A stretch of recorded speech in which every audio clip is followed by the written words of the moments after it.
the high ecological and social standards in Central Asia, the experience and the lessons of the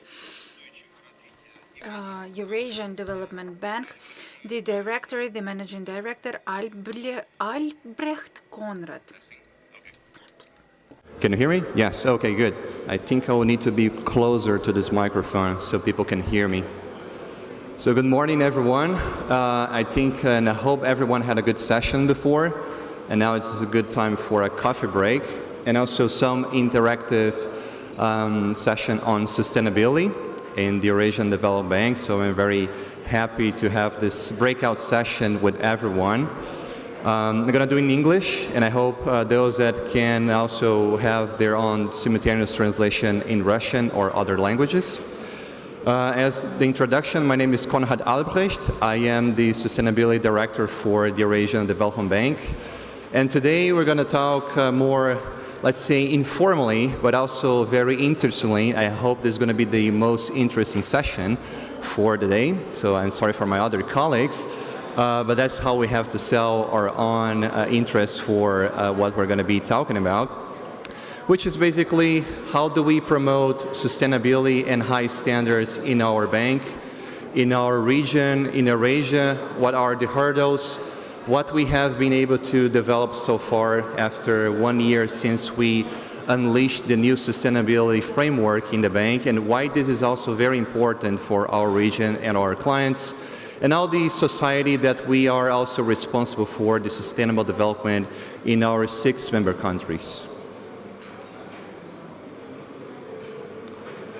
So the bank has a very tradition in investments in infrastructure, critical infrastructure, and all the core industries and sectors that are responsible for the economic growth.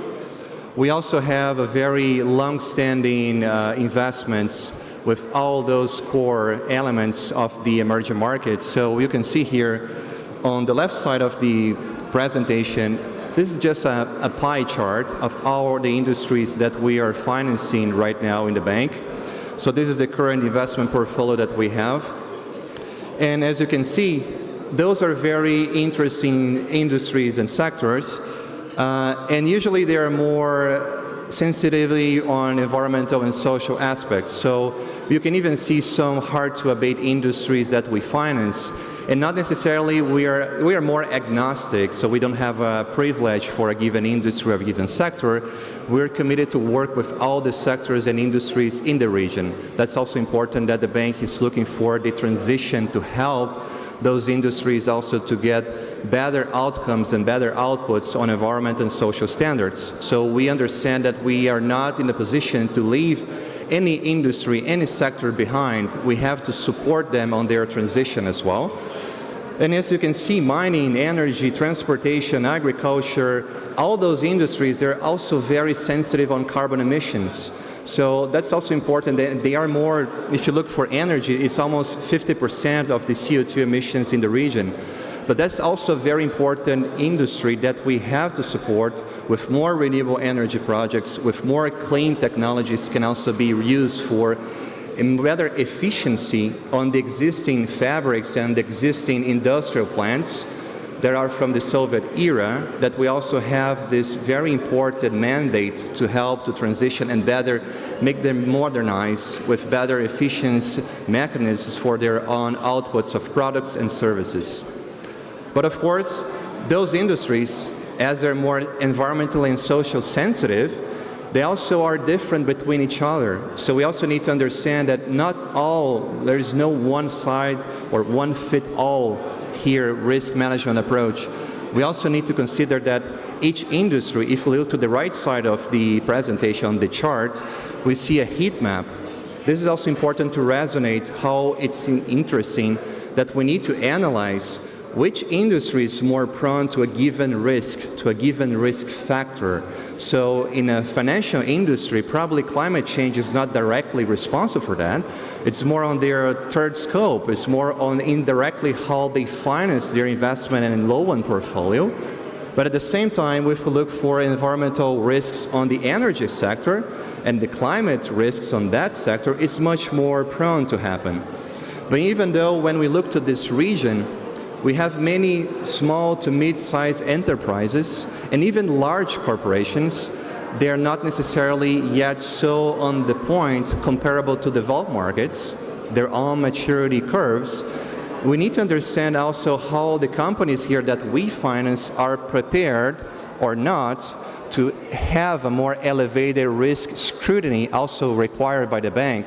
So we do a very balanced approach between what we can do right now to require for more ESG scrutiny, more risk management, more remedies, more negative consequences that can be better assessed. If there is like a project on category A and category B, so projects that they have more riskier prone for their own activities, they're going to have, as a consequence, also an increased requirement from the bank to do their impact assessments, to do and analyze how they can mitigate their activity, at the same time how they can benefit more positive environment and social consequences from these activities as well. So it's a balanced approach that we look for in the bank to work with our clients. And we have our initial environment and social policy was outlined in 2020. And this policy was the first start. The bank was founded in 2006. We have been funding and we have been financing many industries and also technologies and solutions that are looking for not just renewables, but that's the core, of course, that we have in our legacy portfolio, but other solutions also in clean transportation, in energy efficiency as well, and others, and many others that we look for to do this for many years. But then we had this opportunity to do really and formalize how we address environmental social standards in the bank in 2020. And then, of course, this is not a just one-stop way. We have to do this consciously and always look for improvements. Even with our MDB peers, we're always discussing and joining working groups with those MDBs and other MFIs to understand which are those critical points that are evolving in the markets that we can also absorb and adapt in our own policies in the bank. So in the last year, we have been studying the markets, studying our own operations, and we defined that we also needed to evolve and be more heightened on our scrutiny with the clients. And that's why we can see here on the right side of the screen some of the key changes that we have implemented since in January of this year. So we revised many of those existing points on the basics. How do we analyze the impacts? How do we analyze the contributions, and how do we monitor the projects?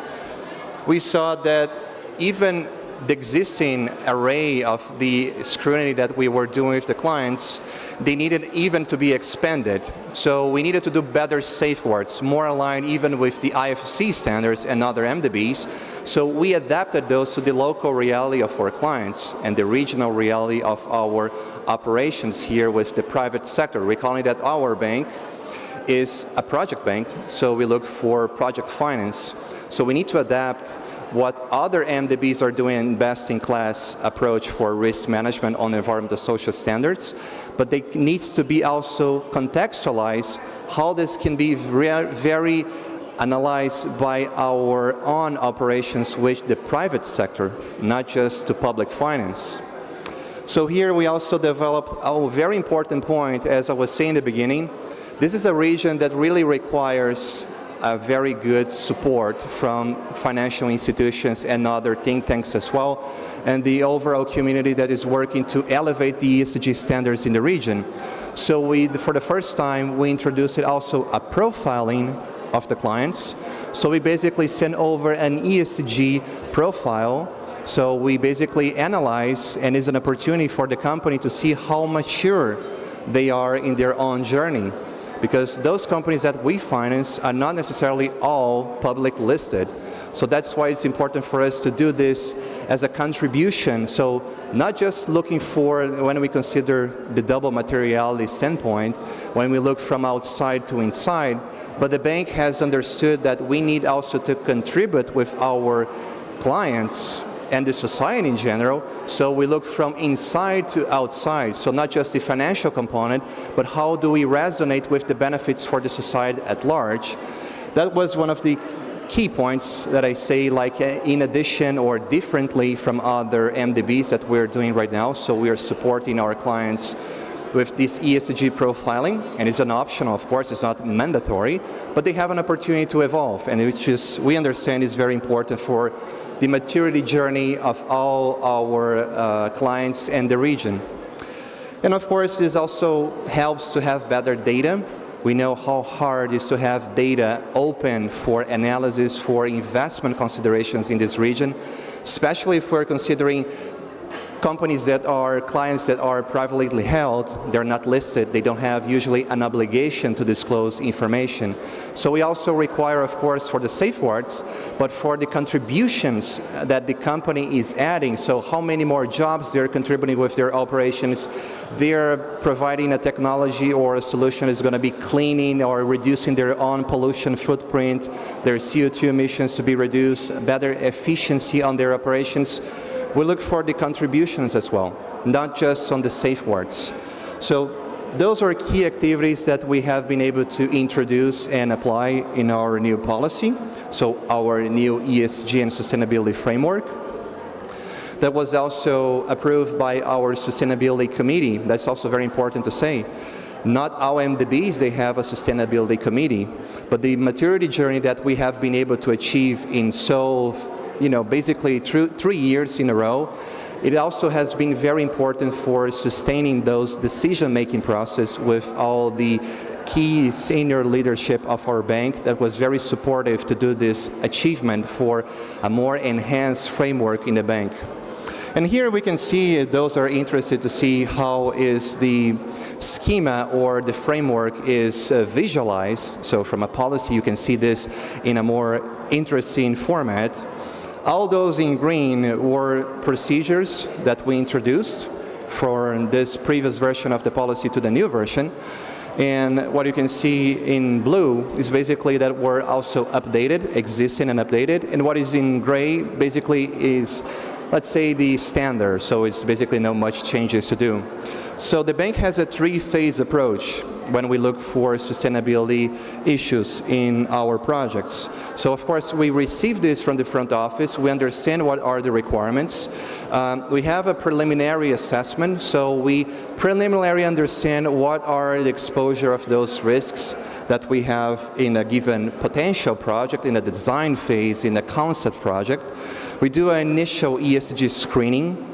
And then, of course, we introduce a much more scrutinized, I'm going to see in the next slide, how we do this exclusion list, which is, I would say, and I can even probably mention this, even more stronger than many other MDBs and other DFI financiers, because we really see this as an opportunity to position the bank where do we are also contributing or not with a given activity or a given sector that we do not understand is part of our mandate and our responsibility with the society as well, and of course to the public finance and to our shareholders and to the taxpayers' money that we channel those projects for. So we need to be very conscious about exclusion lists.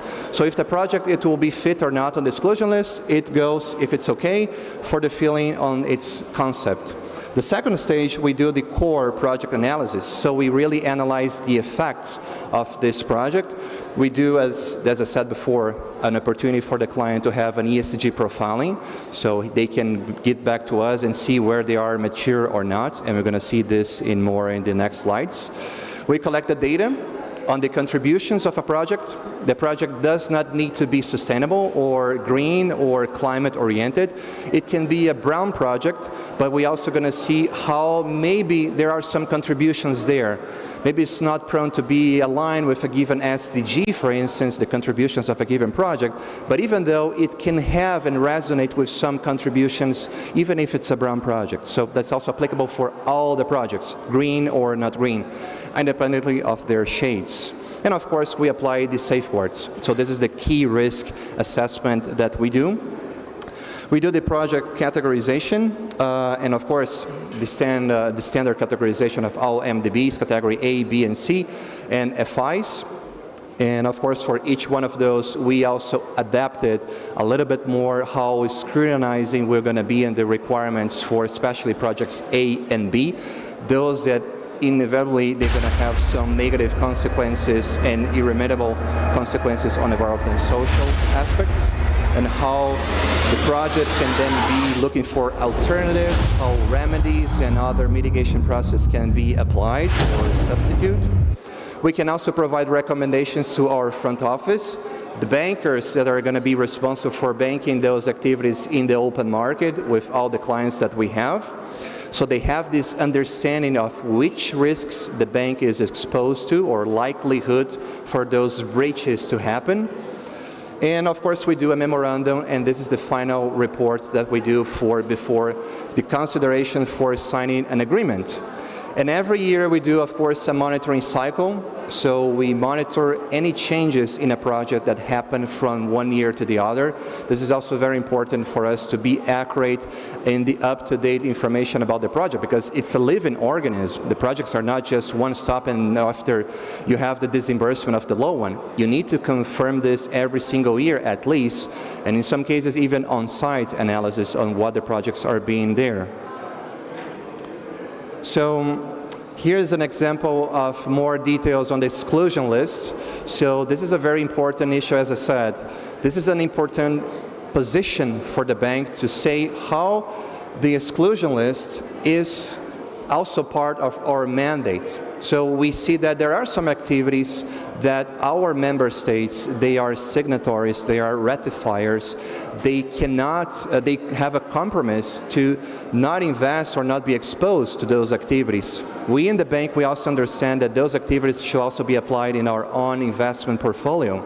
So there are some classical examples like child labor or some chemicals that are also phased out, some conventions, and many others that are like from a more high-level institutional view that we cannot do that anymore.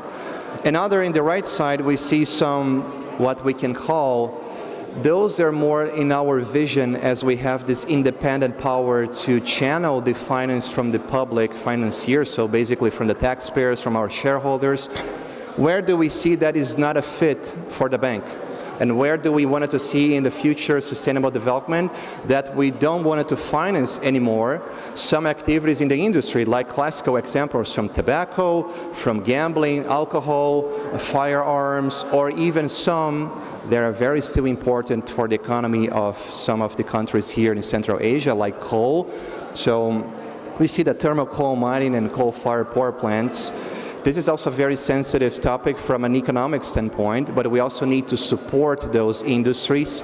And when we see there is existing projects, we're going to finance. We'll help those existing plants to better manage their efficiency from coal to gas, and even in the future from gas to green hydrogen. Why not, if it's feasible as well in our region to invest in such propositions. So the bank has also applied this in our policy. And of course, there are some conceivable, permissible exclusions that can be also invested. If there is a very strong resonate or a reason from our shareholder on an economic standpoint, that activity still needs to be financed, which is on the right side of the chart here, not on what is, of course, prohibited, but those are eligible, but we understand should not be in the first line of defense considered as what we wanted to have in our portfolio for the future transition of the economy. But we still see that in the short term it's important for energy safety, energy security, and so on, the social benefits. We are also going to possibly finance. It's going to be analyzed by the bank, by its sustainability committee as well, by us on the division of sustainability. But of course, the hidden safeguards will be much more prone and much more enforced to be a better managed output for this given activity. Even an example like nuclear power, we know how this is important across many countries of Eurasia, but it's also debatable how to do with the waste management of nuclear power. There are very emerging technologies that you can do maybe a circular format to use this waste and do again and not to dispose in the environment. But it's also a very heightened debate across Europe, in the United States, and even here we can have this position that maybe we don't want it to finance as a greenfield projects, but also it may resonate sometimes with the interest from our shareholders and the energy security. So this is also a good debate that we can have. And when we look for what can be the advantages for the bank, and especially for the audience here, for our clients, when we do these additional steps on sustainability, we can have better access to understand which risks are possibly going to happen in the short, mid, or long term, so the bank is more positioned to better address those risks, acute risks or chronic risks, so we need to have this more enforcement. This is very important for the bank and its loan portfolio, especially, and I would say, climate-related risks for the future. For the clients, of course, they have the opportunity to see where they stand with the profiling. So what is their profile? It's a little bit lower, mid, or in a better position than their peers in the region. We also see, of course, more data, more unified information that we can collect. And the clients can also see the positive impacts of their own projects. So this is also important to see that, as I said, even if you have a project which is not 100% climate-related or sustainability-driven, but it's a brown project or not ESG-shaded, even though you can see if there are some contributions that your project will be adding a value-added proposition to the environment and to the society at large. So we see that this contribution from the bank to the external world is also important for this project level. So the project specifically, how it's going to be resonating with this. And of course, the client can also see anticipating future costs that if he understands right now, it will be easier to manage upfront than later in the coming years when sustainability and climate-related agenda is going to be much more scrutinized as we expect. And of course, we do this, as I said, in a balanced format. The profiling, for instance, is not mandatory. It's an opportunity for the clients to understand where they stand. The safeguards, they are mandatory. We need to understand what are the risks that were imposed. But of course, we do this in a balanced fashion. On the organizational level, in the mid-size of the slide, what is important, this additionality of the bank for the companies at their institutional level.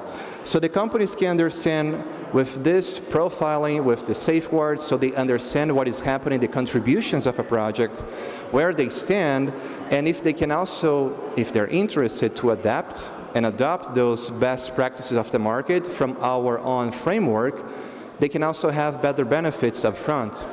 With the government, maybe there's going to be, in the next few years, or already is happening, some incentives, some tax incentives, some special programs for incentivizing a given industry to finance more projects. And if the company is prepared, it also can be also good for her to better resonate with the expectations, especially on the new, let's say, the new generation, even for social's point here, how the company is going to be attracting more talent. So this is also interesting for the companies to do. The bank is also being more aligned with the international community of MDBs and DFIs. We also participate in a closed-end group twice in a year that we debate those best practices in the market. So as I said before, we adapt what is necessary and what do we see is applicable for this region. Always understanding to not overburn our clients with those requirements. And in the end, the society, so let's say the last output that we can consider as benefits, we're looking for sustainable growth. So we wanted to help our clients also to elevate their own standards so they can also provide better solutions for the society and for the environment. That can be also contributions that are going to be very important for transitioning those markets here in the next few years. And this is almost the last slide. So also lessons learned from, let's say, those 5 months when we started the new ESG policy, our new framework, since January. We can see we were expecting this ratio, right, on the left side. The profile of the companies that we involved, more than $4.5 billion of projects that we have assessed, 28 projects in specific in the region. We see that only roughly 12% they will be on the best position, like AAA companies in our own profiling that we gave this opportunity for them to understand. Reliable, so their credentials, their maturity, how they disclose this information was expected, right? So this is an industry that's still evolving. And the majority of them, they were on an average position.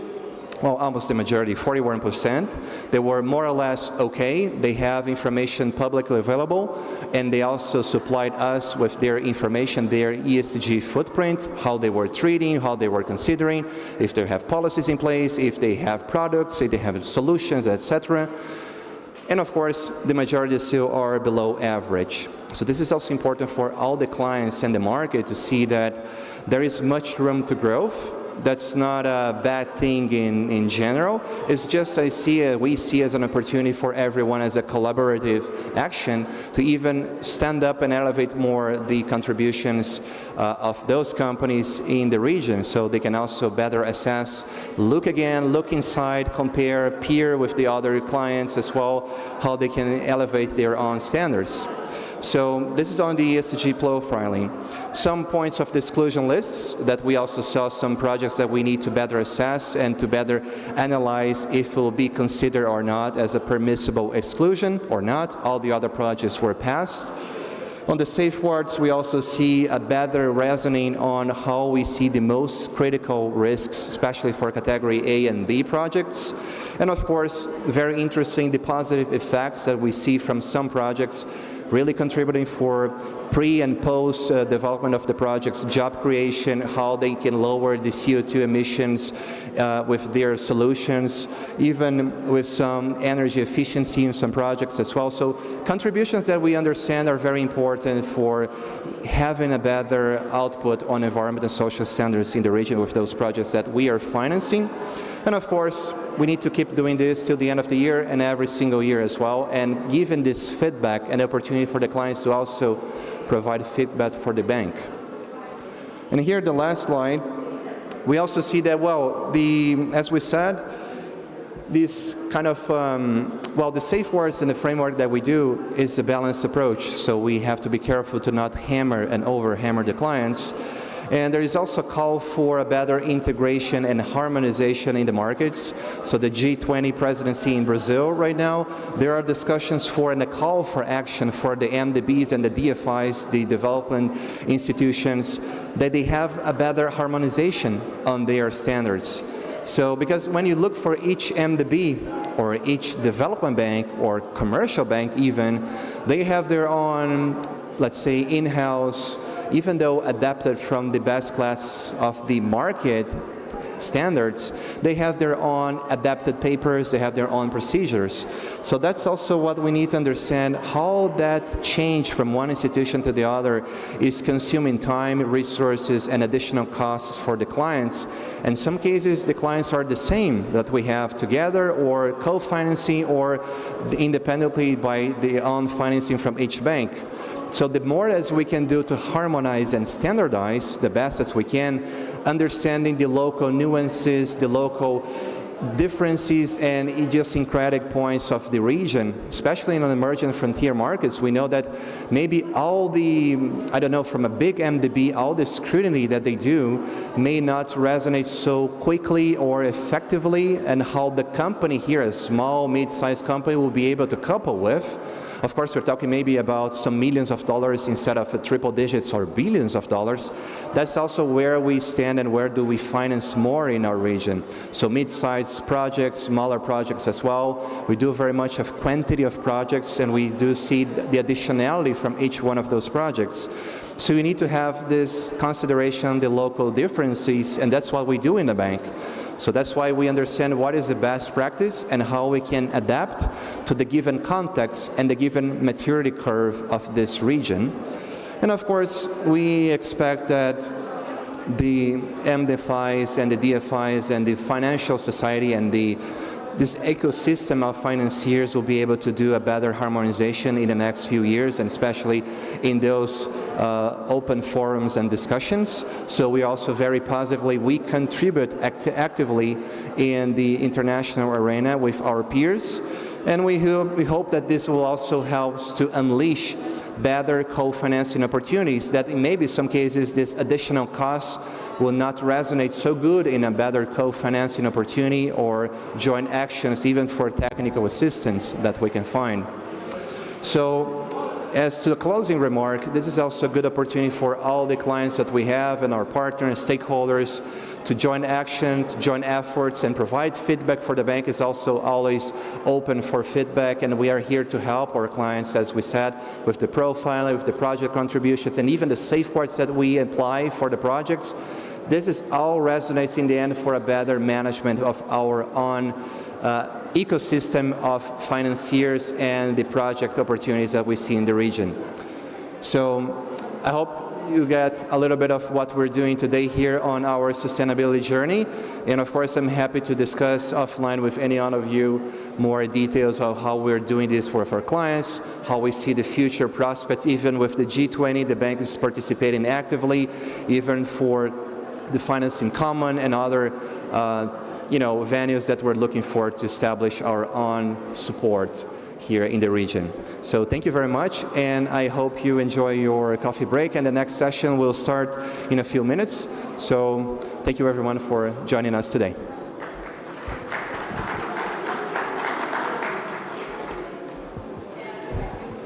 Спасибо, Конрад. Уважаемые участники. Thank you, Konrad.